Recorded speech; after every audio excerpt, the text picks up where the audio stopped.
In the pantheon of scientific figures who have shaped human history, few embody such profound contradictions as Fritz Haber. His story is one of brilliant innovation and moral compromise, a Jewish scientist whose work both feeds billions of people today and pioneered the horrors of chemical warfare. Join us as we explore the complex legacy of a man whose life began in brightness and ended in darkness, and whose scientific contributions continue to shape our world in ways both miraculous and terrible. Fritz Haber was born in 1868 to a Jewish family in Prussia, in what is now Poland. Despite making what may be the most impactful scientific breakthrough in modern history, his name remains relatively unknown to the general public. While figures like Einstein and Tesla have become household names, Haber's contributions, which literally sustain half the world's population, have faded into relative obscurity.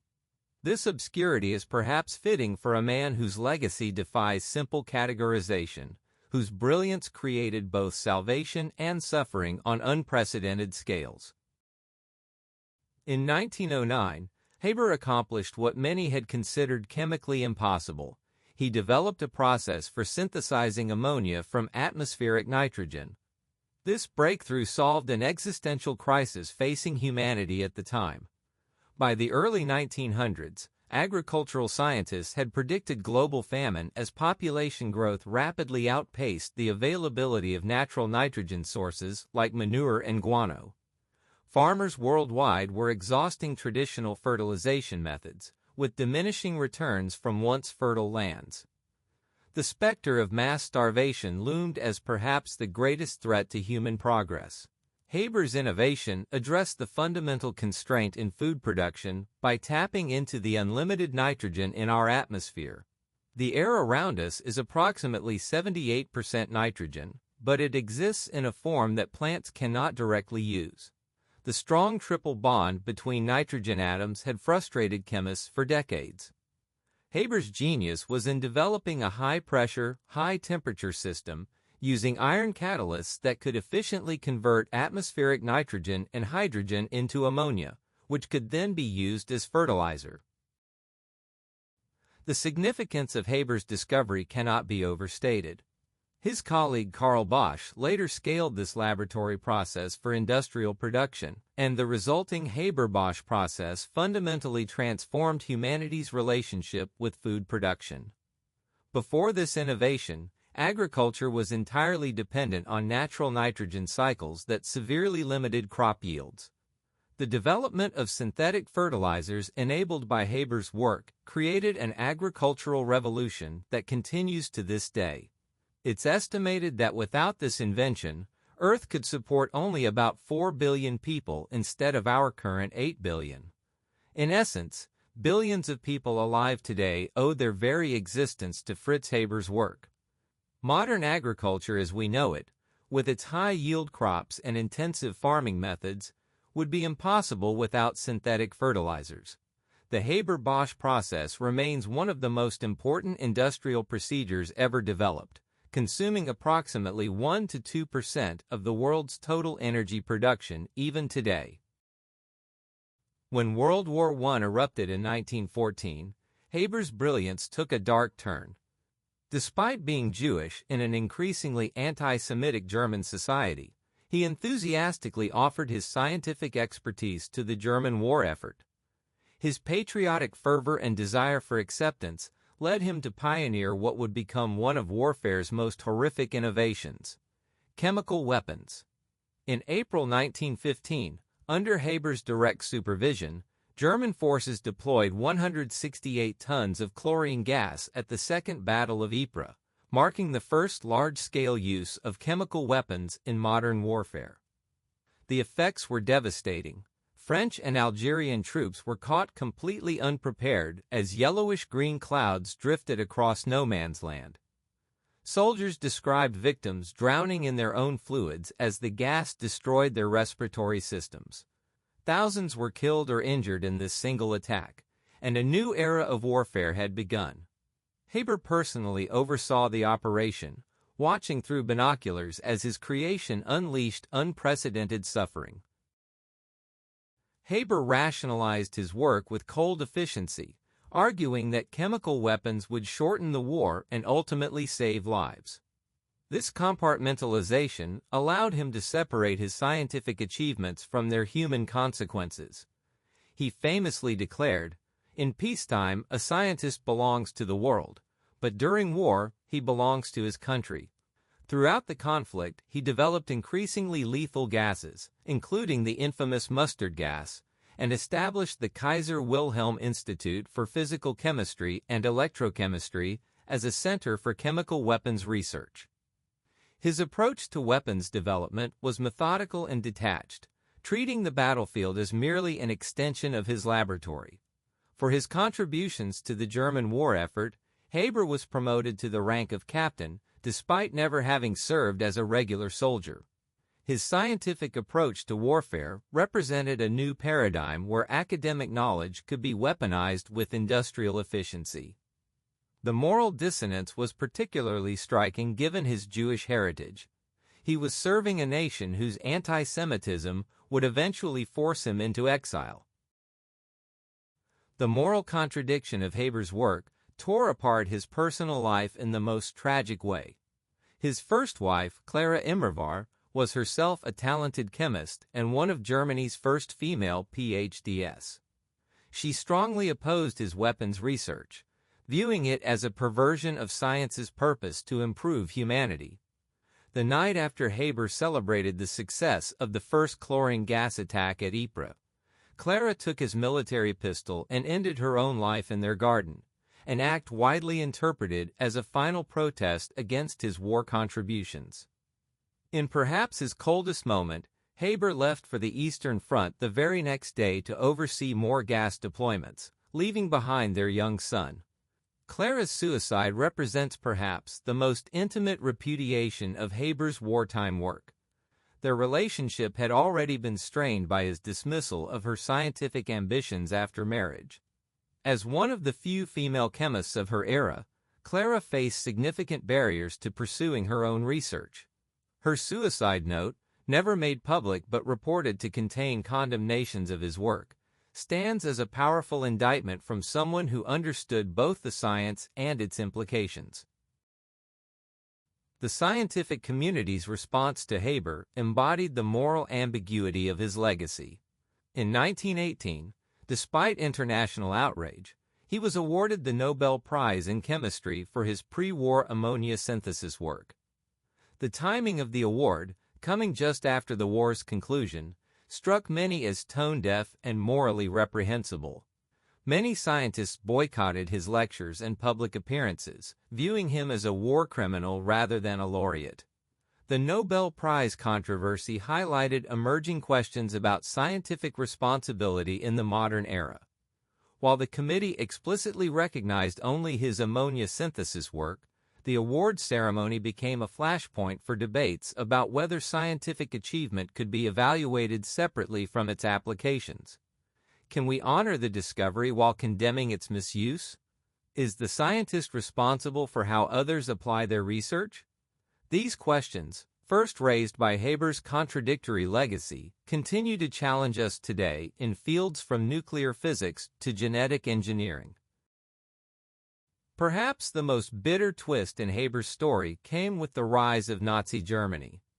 Despite his patriotic service to Germany during World War I and his conversion to Christianity years earlier, Haber was forced to resign from his prestigious position at the Kaiser Wilhelm Institute in 1933 due to Nazi racial laws targeting Jews.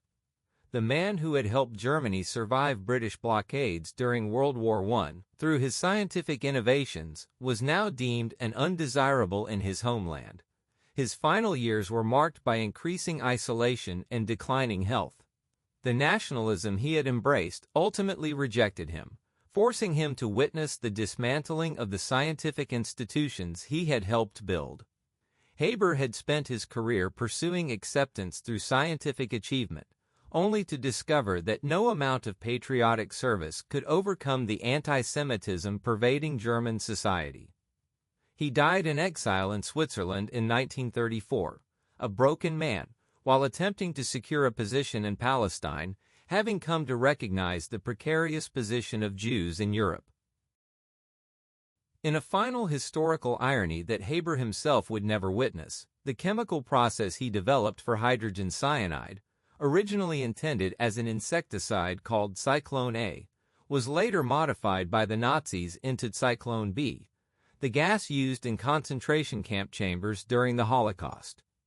Many of Haber's own relatives would perish in these chambers, killed by a derivative of his own invention.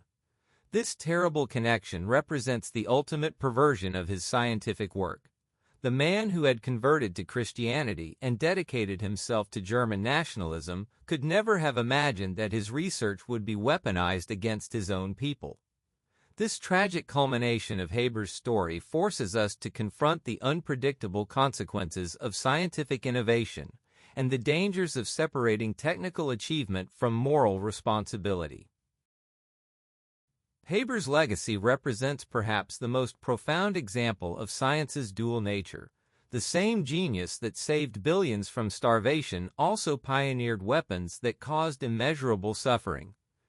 As physicist Max Born eulogized him, his life began in brightness and ended in darkness. His work, too, showed this same tragic dichotomy. Today, the Haber-Bosch process remains fundamental to global food production, consuming approximately 1 to 2% of the world's energy to produce the fertilizers that feed half the planet.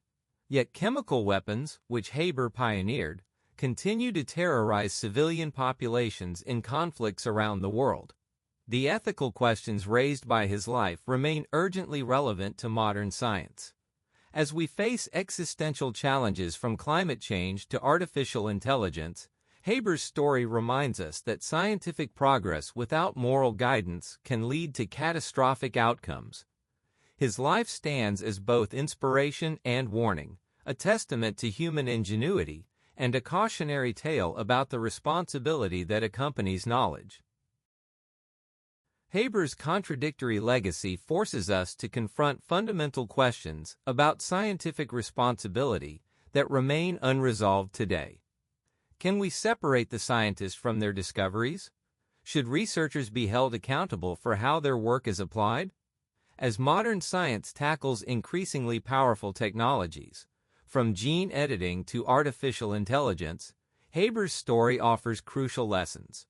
His compartmentalization of scientific work from its human consequences represents a mindset that modern ethics seeks to overcome.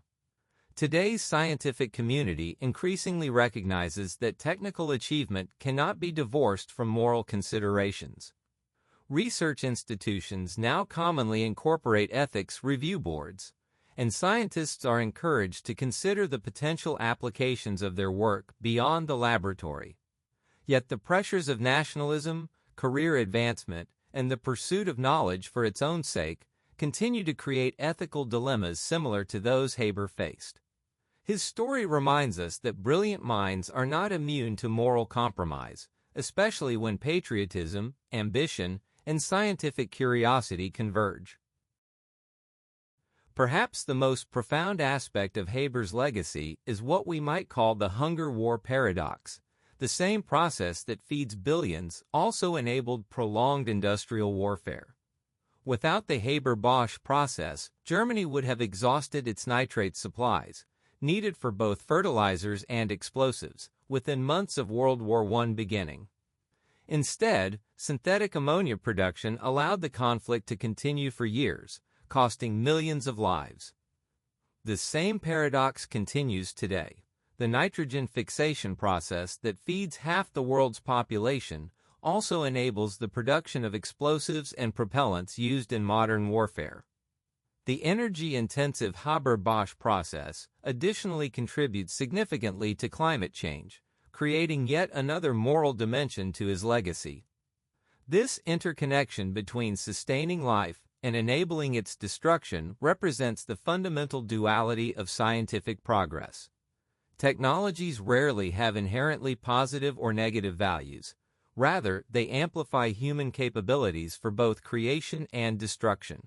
Haber's work demonstrates that solving one existential threat may inadvertently enable another, a lesson that resonates strongly as we confront contemporary challenges like climate engineering and biotechnology.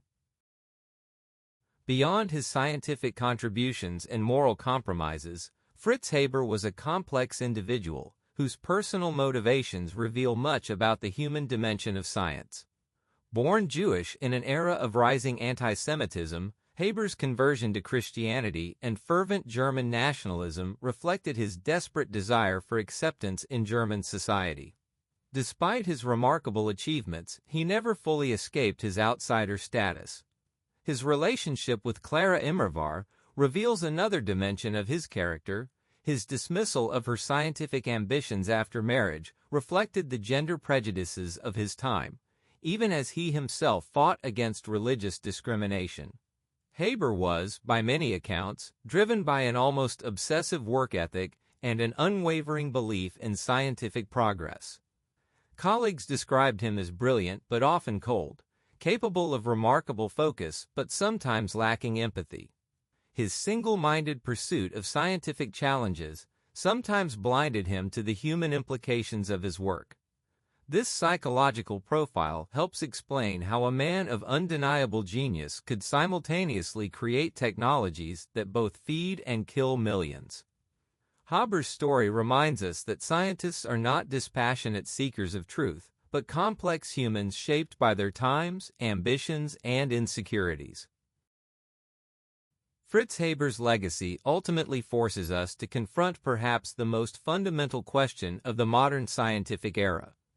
What price are we willing to pay for progress? His ammonia synthesis process has unquestionably prevented mass starvation and enabled population growth that would have been impossible without synthetic fertilizers. Yet the same brilliant mind also enthusiastically developed weapons that caused agonizing deaths and pioneered the military use of poison gas that continues to terrorize civilian populations today. Was the trade-off worth it? Could the benefits of nitrogen fixation have been achieved without the parallel development of chemical warfare? These questions have no simple answers, but they demand our consideration as we face new technological frontiers. Haber himself never fully reconciled these contradictions. His unwavering belief in scientific progress and technological solutions led him to compartmentalize the consequences of his work. As we confront contemporary challenges from climate change to artificial intelligence, Haber's story serves as both inspiration and warning. It reminds us that scientific advancement without ethical consideration can lead to devastating unintended consequences, even when driven by the noblest intentions. Fritz Haber's life embodies the profound duality of scientific progress. His work simultaneously sustains and destroys human life on unprecedented scales. From the nitrogen fixation process that feeds billions to the chemical weapons that introduced new horrors to warfare, his legacy defies simple moral categorization. As we've explored throughout this journey, Haber was a man of contradictions, a Jewish scientist who converted to Christianity and served a nation that would ultimately reject him. A brilliant mind whose work both prevented global famine and enabled industrial-scale killing. A patriot whose contributions to his country were ultimately used against his own people. Today, as scientists tackle challenges from climate change to artificial intelligence, Haber's story serves as a powerful reminder that technical achievement without ethical consideration can lead to catastrophic outcomes. His life began in brightness and ended in darkness, a trajectory that warns us about the responsibilities that come with knowledge. Perhaps the most important lesson from Haber's legacy is that science itself is neither inherently good nor evil. It amplifies human capacity for both creation and destruction. The choices we make about how to apply our knowledge ultimately define whether scientific progress uplifts humanity or undermines it. As we stand at the frontier of new technological revolutions, Fritz Haber's complex legacy challenges us to ensure that our pursuit of progress never loses sight of our humanity. Thanks for watching. Please like, subscribe, and hit the bell icon for updates. Your feedback is appreciated. We hope to see you again.